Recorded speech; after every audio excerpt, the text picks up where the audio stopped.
ทุกคนมื้อนี้สิพามาปล่อยปลาเด้อซื้อปลามาตัวละ10 บาท10 บาท5 บาท10 บาทตัวน้อยตัวใหญ่มีทุกสีเลยจ้านะคะเราก็สิพาไปปล่อยปลาใส่อ่าบ่อน้อยๆของเรานะคะแล้วก็เลี้ยงปลากัดพร้อมค่ะทุกคนได้ปลากัดสีสวยๆเนาะมาปล่อยใส่กระโถแก้วพอเราปล่อยแล้วเรามาเบิ่งในบ่อยามมื้อเช้าเด้อพี่น้องโอ้เบิ่งดู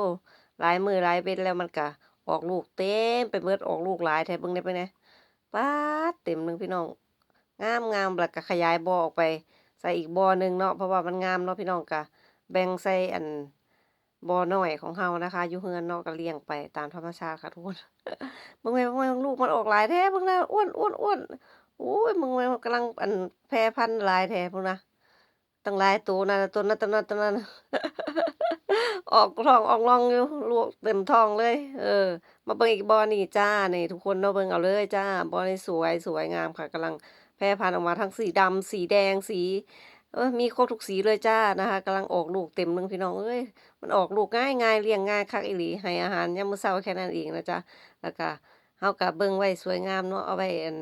ดูเบิ่งแล้วมันก็สดชื่นเนาะพี่น้องเห็นแล้วมันก็งามได้ล่ะมานั่งเบิ่งปลาตัวน้อยๆลอยไปลอยมามีความสุข